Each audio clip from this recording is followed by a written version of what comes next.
Hola a todos, bienvenidos al sexto capítulo del curso Programando en ActionScript 3 orientado al desarrollo de videojuegos. En este capítulo estudiaremos más a fondo el concepto de función y realizaremos un ejercicio práctico en donde haremos uso de distintas funciones. Les recuerdo que para este curso deben estar familiarizados con el entorno de Flash y sus herramientas básicas. En la descripción bajo el video podrán descargar el archivo editable del ejemplo que veremos en este capítulo. Si este curso está siendo de tu agrado y te está ayudando, no olvides dar clic en me gusta y te invito a suscribirte para que estés informado de cada nuevo capítulo que sea publicado. En la primera parte del capítulo 5 vimos un pequeño adelanto de lo que es una función. Ya sabemos que, en términos simples, una función es un bloque de código etiquetado con un nombre y que realiza alguna tarea, por lo general muy específica. La forma de declarar una función es mediante la palabra function. Luego, el nombre que daremos a la función, seguido de un par de paréntesis redondos. Y utilizamos paréntesis de llave como delimitadores para el código interno de la función. Por un tema de norma y orden, se suele sugerir que los paréntesis de llave sean escritos de esta forma: el primero en la línea siguiente al encabezado de la función y el último en la línea siguiente después del código. Sin embargo, su distribución puede variar un poco según sea el gusto o la necesidad de cada programador. Por ejemplo, hay quienes prefieren poner este paréntesis al final de la misma línea del encabezado. O si la función tiene pocas líneas de código, como en este caso, también podría ser una buena idea escribir todo en una misma línea. En este sentido, es solo cuestión de gustos. El desempeño de la función será exactamente el mismo en todos los casos. Lo importante es que se respete el orden de cada elemento. Primero el encabezado, luego abrimos paréntesis de llave, escribimos el código y finalmente cerramos paréntesis de llave. Al igual que las variables, los nombres de las funciones solo admiten letras, números y el carácter underscore o guión bajo. No pueden comenzar con un número y no pueden coincidir con instrucciones o palabras reservadas de ActionScript. Las funciones además pueden aceptar datos de entrada llamados parámetros, los cuales se especifican en el interior de los paréntesis redondos.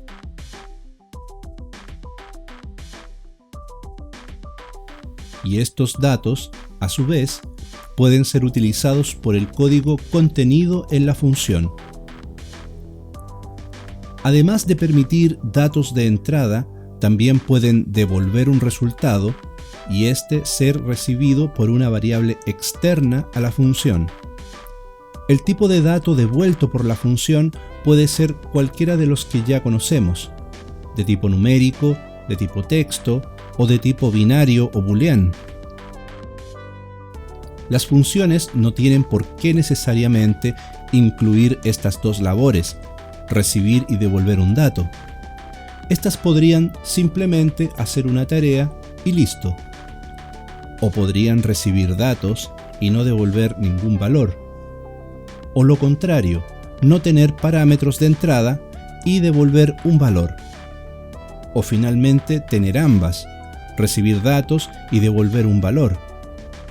Como en el caso de este ejemplo clásico, una función que suma dos números y devuelve el resultado de dicha suma.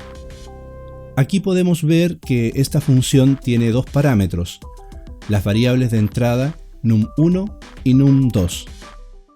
Estas variables recibirán dos valores numéricos, los cuales serán sumados al interior de la función y el resultado de dicha suma será guardado en la variable total.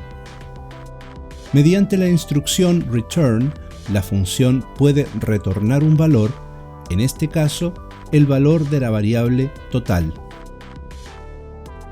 Si quisiéramos, por ejemplo, usar esta función para sumar dos números, digamos 125 más 750, simplemente escribimos el nombre de la función e incorporamos entre paréntesis los números que elegimos para sumar. Y por supuesto, podemos utilizar una variable para recibir el resultado, o sea, el valor que la función retornará. Algo que debemos cuidar al momento de llamar a una función que utiliza parámetros es entregar la cantidad de datos necesarias. A cada parámetro de la función debe corresponderle un valor de entrada. Si la cantidad de parámetros no se corresponde con la cantidad de valores entregados, el compilador de Flash arrojará un error. Sin embargo, existen algunos casos en donde podemos omitir datos de parámetros cuando estos poseen un valor de inicio por defecto, como en este caso. Como pueden ver, he agregado un tercer parámetro a la función sumar y lo he inicializado con valor 0 dentro del mismo paréntesis. A este tipo de parámetros se les llama parámetros opcionales. En este ejemplo en particular, este parámetro opcional ha dotado a la función con la capacidad de sumar un tercer número, si así se desea. Supongamos que al llamar a la función sumar solo ingresamos los dos primeros valores obligatorios. Estos serían entregados a num1 y num2 respectivamente. Y num3, al no haber recibido un valor, este se cargará con su valor por defecto, en este caso 0.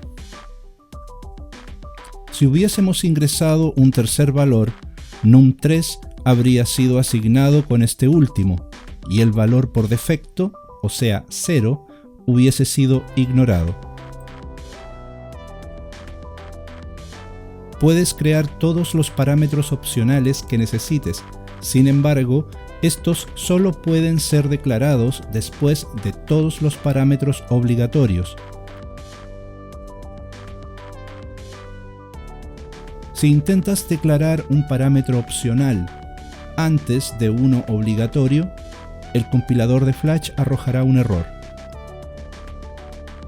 Los parámetros opcionales pueden resultar de mucha utilidad, como por ejemplo si quisiéramos dar a la función algunas habilidades alternativas o tareas que puedan diferir un poco de su tarea principal. Así entonces, en esta llamada a la función sumar ocurre lo siguiente. Los parámetros num1 y num2 son cargados con los valores 125 y 750 respectivamente. El parámetro num3, al no recibir valor, es cargado con su valor por defecto, o sea, 0. Luego comienza la ejecución del código interno de la función. Se declara la variable total y se inicializa con el resultado de la suma. La función retorna el valor de total, el cual es recibido en la también recién creada variable resultado. No está de más dejar en claro que los valores retornados por las funciones pueden ser cargados en variables ya declaradas anteriormente. No necesariamente debe ser una variable recién declarada, como en este ejemplo. La variable que recibirá el dato de la función puede haber sido declarada y usada antes en otras tareas, y luego reutilizada para recibir el valor de la función. Con respecto a los datos de los parámetros, estos no tienen que ser necesariamente valores directos, sino también se puede hacer uso de variables como valores. Algo interesante de las funciones que retornan valores numéricos es que pueden ser utilizadas directamente en operaciones de cálculos como si se tratasen de otro número más. Y así, como pueden ver, son muchas las formas posibles de recibir y utilizar los valores devueltos por las funciones, y aún quedan varias otras más que iremos aprendiendo y que utilizaremos en distintos ejemplos prácticos a lo largo de este curso. La instrucción return, además de dar la orden a la función de retornar un valor, también le ordena finalizar inmediatamente su ejecución. Por ejemplo, supongamos que a continuación de este retorno hubiesen otras líneas de código. Estas serían ignoradas y jamás ejecutadas, debido a que return finalizaría la función justo en este punto y retornaría el valor de la variable total. Es por esta razón que esta instrucción es escrita al final del código de la función, como última tarea a realizar. Otra cosa curiosa e interesante de saber es que las funciones pueden admitir más de una instrucción return en el código. Por supuesto, esto no significa que la función pueda retornar varios valores a la vez. Aquí, por ejemplo, aunque se hayan escrito 3 retornos, la ejecución llegará a este return y finalizará inmediatamente la función, devolviendo el valor de la variable total, y todos los demás serán ignorados. Las funciones pueden ejecutar solo un retorno de datos a la vez. Sin embargo, podemos sacar provecho de esta capacidad de poder incluir varios retornos y mediante tomas de decisiones podríamos retornar uno u otro valor. Por ejemplo, en esta función llamada dividir, num1 es dividido por num2 y el resultado es guardado en la variable total. Me atrevo a afirmar que todos sabemos que no es posible dividir un número entre 0. De hecho, si intentamos dividir entre 0 con la calculadora, nos retornará un mensaje de error.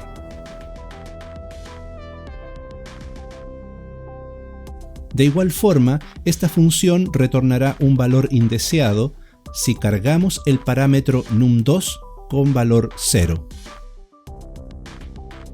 Podríamos entonces hacer que la función tenga un retorno alternativo para que nos avise en caso de error y detenga la ejecución. Si num2 es igual a 0, ocurrirá este retorno, lo cual causará que la función se detenga justo aquí y retorne el texto error. De lo contrario, si num2 es distinto a 0, esta condición if será ignorada y la ejecución continuará realizando la división y retornando el resultado de la variable total. Como pueden ver, la función tiene 2 retornos, pero solo uno será ejecutado para devolver un valor. De igual forma, se podrían crear funciones con 3 o más opciones de retorno. Todo dependerá de lo que necesitemos programar y de qué forma lo haremos. Cerrando el tema de los retornos, noten que aquí se está devolviendo un valor directo y no un valor de variable, como en este otro retorno. Esto, como ya se han dado cuenta, es totalmente permitido y puede hacerse con cualquier tipo de dato. De hecho, es posible también utilizar el retorno simplemente para detener la función. Tan solo omitiendo el valor, podemos utilizar la instrucción return para abortar la ejecución del código dentro de la función cuando así lo necesitemos.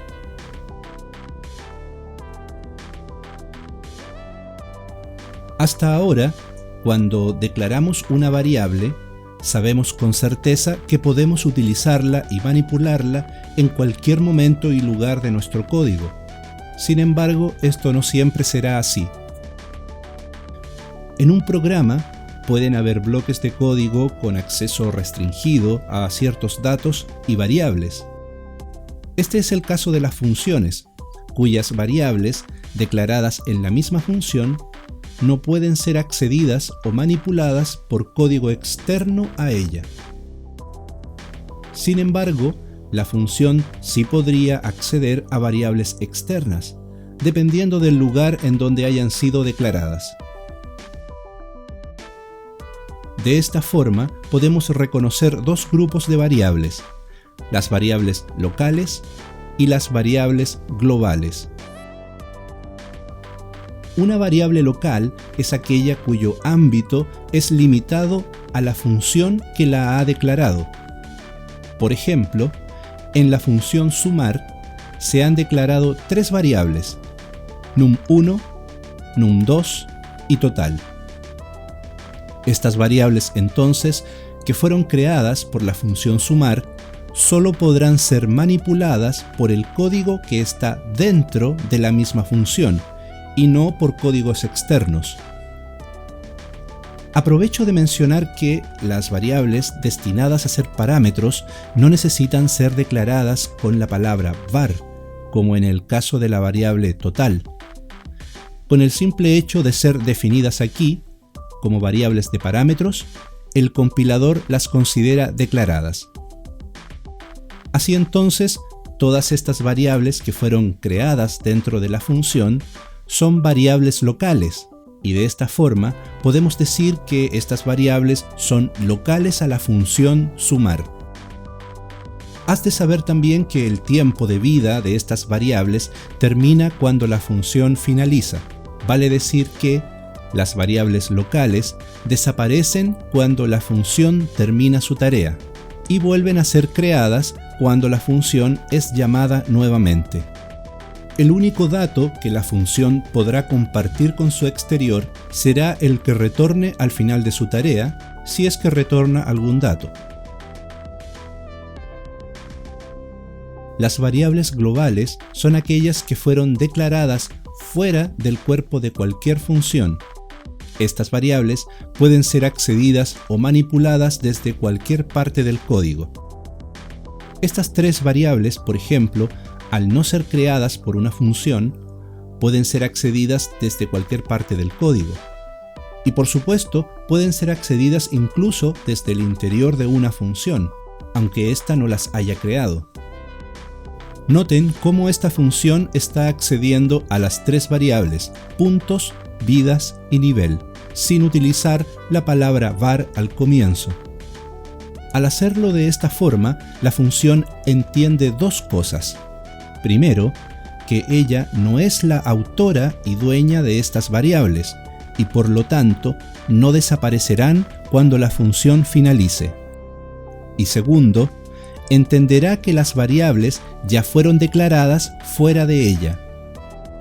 Aún así, el compilador revisará si las variables efectivamente fueron declaradas en el exterior, y en caso de que falte alguna declaración, el compilador de Flash arrojará un mensaje de error. Ocurre algo interesante con las variables que son locales a la función, y es que ellas, al estar separadas totalmente del código exterior, pueden tener nombres que ya se han utilizado para variables globales. En la función sumar, ya dijimos que posee tres variables locales, num1, num2 y total. Pero, si por alguna razón necesitáramos de variables globales con los mismos nombres, podríamos declararlas sin ningún problema. Aquí, por ejemplo, hemos declarado e iniciado tres variables globales con los mismos nombres de las variables locales de la función sumar. Sin embargo, pese a que tienen nombres idénticos, son variables totalmente distintas y no se interfieren unas con otras. Aquí, las variables globales se han cargado con distintos valores, y aquí, las variables locales de la función se cargarán con otros valores distintos una y otra vez, tantas veces como la función sea llamada, y sin importar eso, las variables globales seguirán manteniendo sus valores originales, porque, repito, son variables distintas e independientes unas de otras. Incluso podríamos agregar la función dividir, que utiliza los mismos nombres de variables, y aún así, estas también serían distintas a las de la función sumar y a las globales. Ahora bien, si por ejemplo en la función sumar borráramos la palabra var de la variable total, esta ya no sería una variable local creada por la función. En tal caso, la función sumar asumiría que debe hacer uso de la variable global total. Pero con todo esto surge una pregunta. Dentro de la función, ¿qué pasa si en algún momento necesitamos acceder a los valores de ambas variables? Si las variables globales y locales tienen el mismo nombre, ¿cómo podrá saber la función si nos estamos refiriendo a una variable global o a una local? Existe una forma muy simple de indicar a la función a cuál variable nos estamos refiriendo. Esto se logra mediante la palabra this. Anteponiendo this a la variable, podremos indicar a la función que nos estamos refiriendo a una variable global, y de esta forma se evita la colisión de nombres.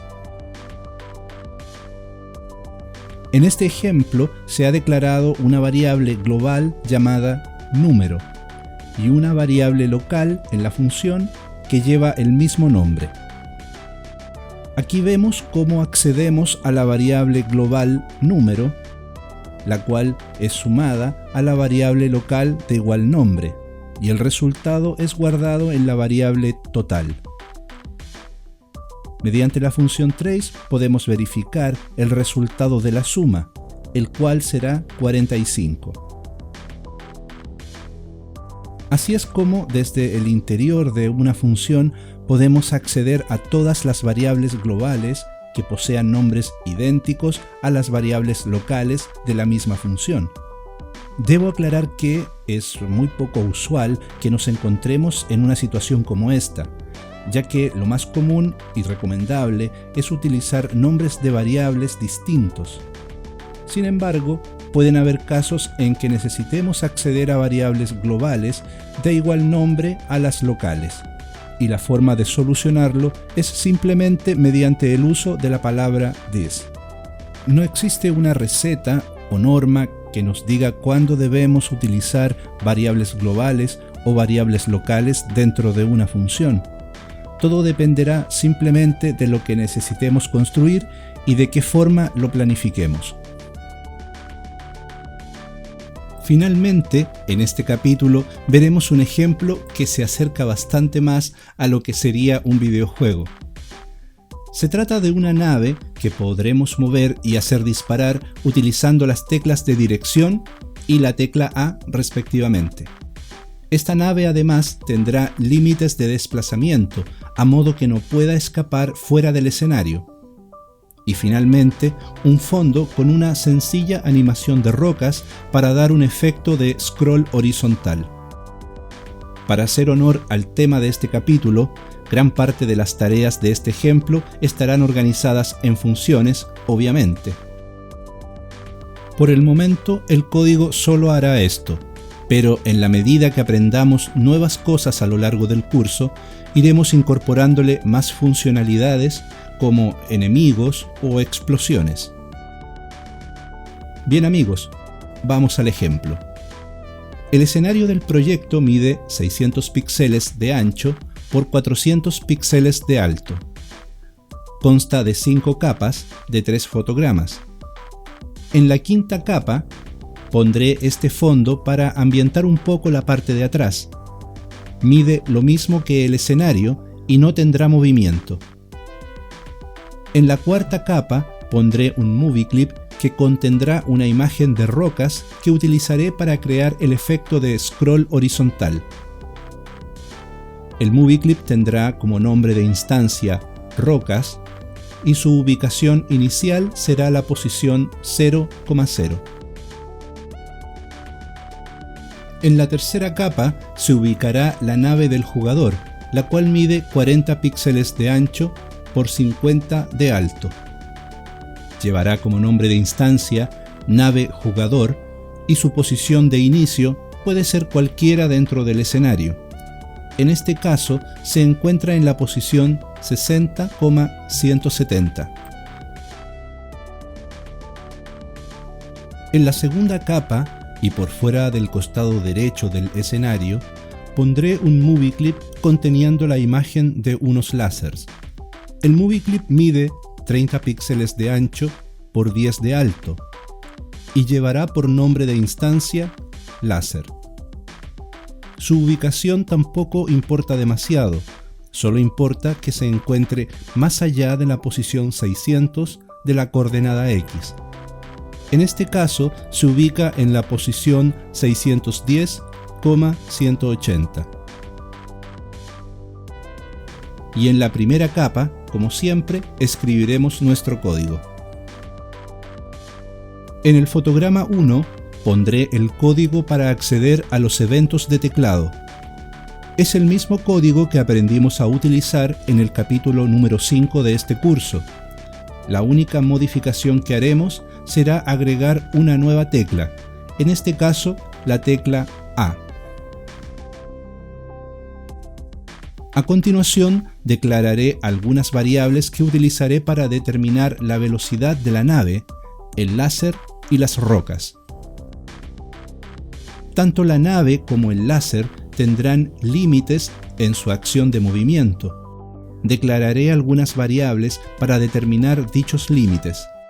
En el caso de la nave, sus límites serán la posición 20 del costado izquierdo, la posición 540 del costado derecho, la posición 70 del costado superior y la posición 290 del costado inferior. En el caso del láser, este podrá avanzar hasta la posición 600, justo en el borde del escenario. La variable binaria mover láser servirá para registrar el estado de actividad del láser. Cuando mover láser tenga valor true o verdadero, significa que el láser está activo y se está desplazando por el escenario. Y cuando sea false o falso, significa que ya finalizó su recorrido y puede ser disparado nuevamente.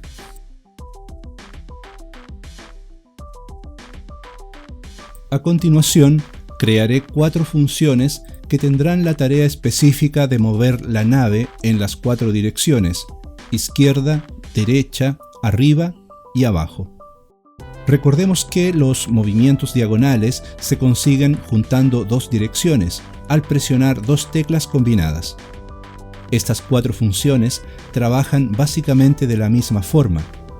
Por ejemplo, en la función que mueve la nave hacia la izquierda, la coordenada X del MovieClip nave jugador es decrementado o restado por la cantidad contenida en la variable velocidad nave, o sea 10, y así la nave se moverá 10 píxeles hacia la izquierda cada vez que la función mover nave izquierda sea llamada. Pero esto solo ocurrirá si la posición X de la nave es mayor que el valor de límite izquierda. Gracias a esta condición, el MovieClip nave jugador se desplazará libremente hacia la izquierda, pero solo mientras se encuentre dentro del límite, definido por la variable límite izquierda, en este caso la posición 20 de la coordenada X. Lo mismo ocurre para las 3 funciones restantes.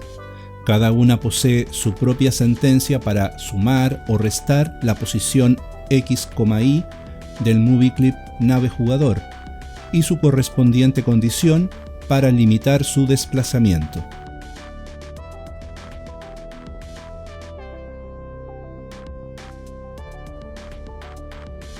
Luego crearé 2 funciones relacionadas con el disparo del láser.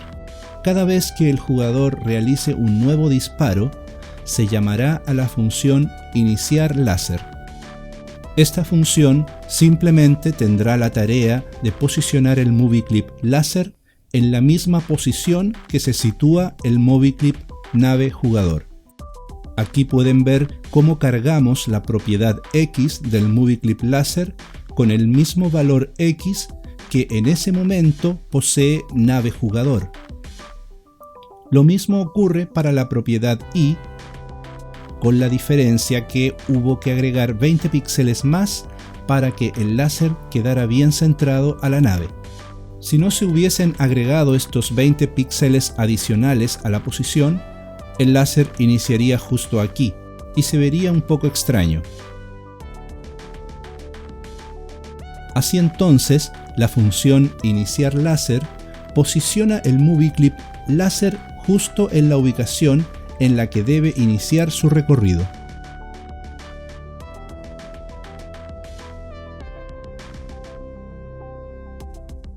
Por el momento, la nave solo podrá dar un disparo a la vez. Esto significa que cada vez que el jugador quiera disparar el láser, lo podrá hacer solo después que el disparo anterior haya terminado. Por lo tanto, necesitamos un medio para saber si el láser aún se está desplazando en el escenario. La función láser activo retornará un valor verdadero o falso dependiendo si el Movie Clip láser se encuentra dentro o fuera del escenario. La forma de averiguar esto es muy simple. Así como hemos definido la variable de límite para la nave, también creamos una variable para indicar el límite de acción del láser, en este caso la posición 600 de la coordenada X, la cual coincide con el ancho del escenario. Mientras láser X sea menor que límite láser, o sea 600, la función retornará valor verdadero, lo cual significa que el Movie Clip láser aún está dentro del escenario y por lo tanto está activo. Si el láser escapa completamente del escenario, lógicamente significa que láser X alcanzó o superó el valor 600. En tal caso, la función retornará valor falso. Así entonces, cada vez que necesitemos saber si el láser está dentro o fuera del escenario, consultaremos al valor retornado por la función láser activo.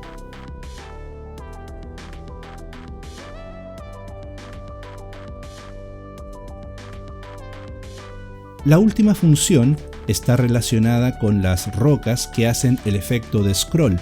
Su funcionamiento es muy simple.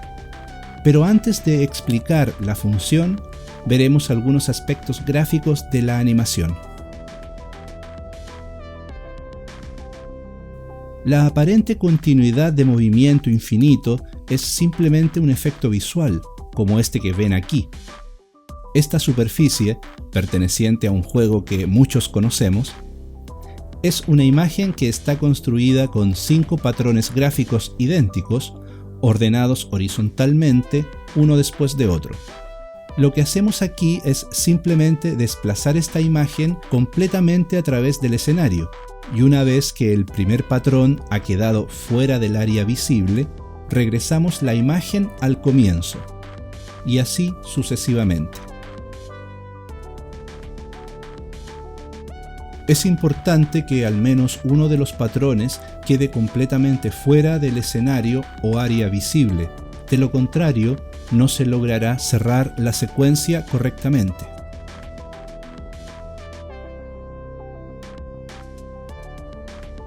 Esta misma técnica es utilizada en la animación de las rocas, utilizando una imagen formada por patrones gráficos idénticos que se acoplan perfectamente, sin olvidar uno adicional fuera del escenario.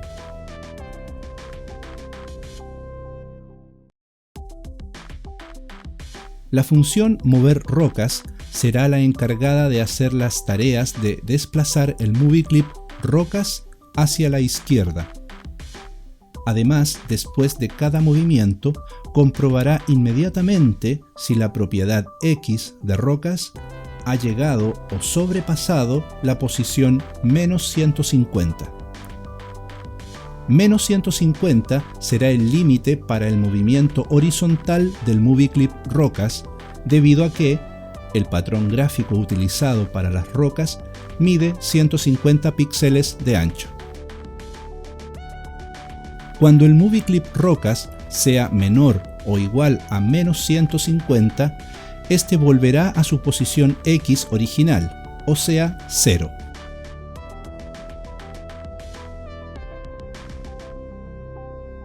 En el fotograma 2 estará el código encargado de hacer uso de las funciones para mover la nave, disparar el láser y mover las rocas.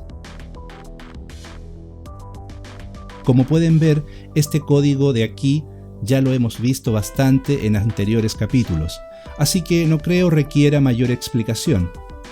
Aquí simplemente usamos algunas condiciones if que consultan si alguna tecla de dirección está siendo presionada, y en caso de que así sea, se llamará a la función correspondiente encargada de mover la nave en tal dirección. En este código de aquí se realizan las tareas de disparar y mover el láser. Como dije anteriormente, por ahora la nave solo puede hacer un disparo a la vez. Mientras el láser se encuentre dentro del escenario, diremos que está activo y en movimiento, y cuando haya cruzado más allá de su límite, en este caso la posición 600 de la coordenada X, diremos que el láser ya no debe estar activo ni tampoco en movimiento. Para saber esto, utilizamos la función láser activo. Como recordarán, esta función retorna valor verdadero si láser X es menor que límite láser,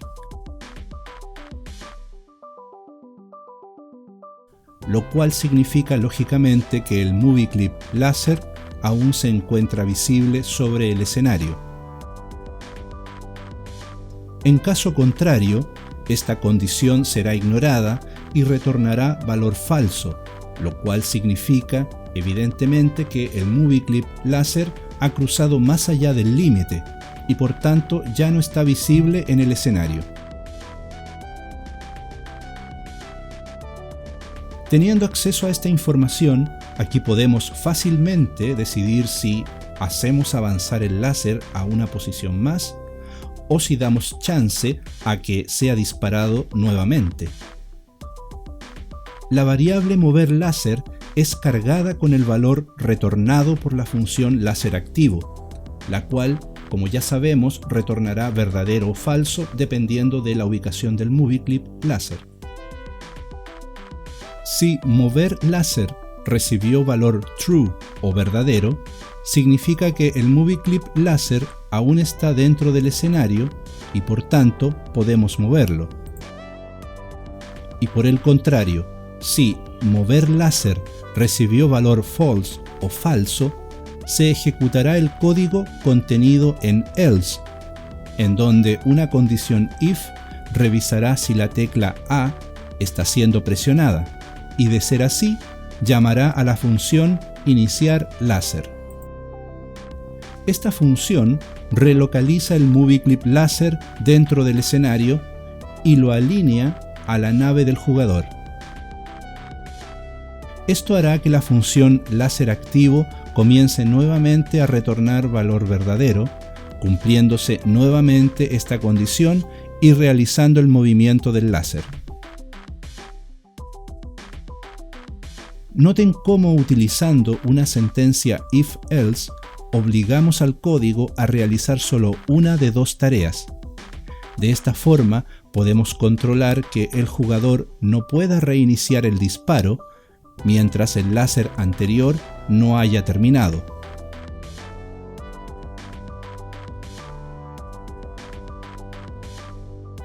Y finalmente tenemos la función mover rocas, cuya única tarea será desplazar el movie clip rocas hacia atrás y revisar en cada vez si la posición X del movie clip ha tocado o traspasado el límite -150, y en ese caso devolverá al movie clip a la posición 0 de la coordenada X, repitiéndose nuevamente la animación.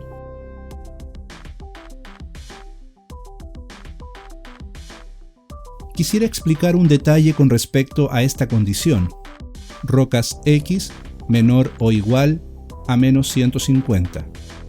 Como ya saben, esto significa simplemente que la condición será verdadera si rocas X en algún momento adquiere un valor menor o igual a -150. He notado que muchas personas que se inician en programación se confunden un poco con la comparación entre números negativos. En realidad no hay mucho que decir sobre estas comparaciones, De hecho, en el capítulo 3 de este curso ya hablé un poco sobre este tema, pero, a riesgo de ser aburrido, explicaré otra vez este concepto muy brevemente.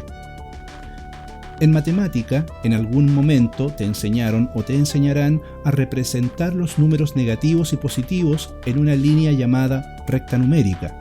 Como punto centro está el 0, los números positivos a la derecha y los negativos a la izquierda. Como regla general, cualquier número siempre será mayor a todos los de su izquierda y siempre será menor a todos los de su derecha. Por eso, 2 es menor que 5, 5 es mayor que menos 4 y menos 4 es mayor que menos 8, porque, por ejemplo, según la regla, todos estos números a la derecha de menos 4 son mayores que él, y todos estos a su izquierda son menores que él. Y de igual forma, todos los números a la izquierda de menos 150 serán menores que él. Entonces, en los números negativos, mientras más grande sea su cantidad numérica, menor será su valor. Y por eso, esta condición se configura de esta forma. Cuando rocas X llegue a ser menor o igual a menos 150, la condición se cumplirá. X regresará a 0 y la animación se repetirá. El fotograma 3, como siempre, contiene la instrucción GoToOnPlay que mantendrá en ejecución el código del fotograma 2. Bien amigos, hemos llegado al final del capítulo 6. En la descripción bajo el video encontrarán un enlace para descargar el archivo editable del ejemplo que acabamos de examinar. Les recomiendo experimentar todo lo que más puedan con él. Si el video te ha gustado, no olvides dar clic en me gusta y suscribirte. Gracias y nos vemos en el próximo capítulo.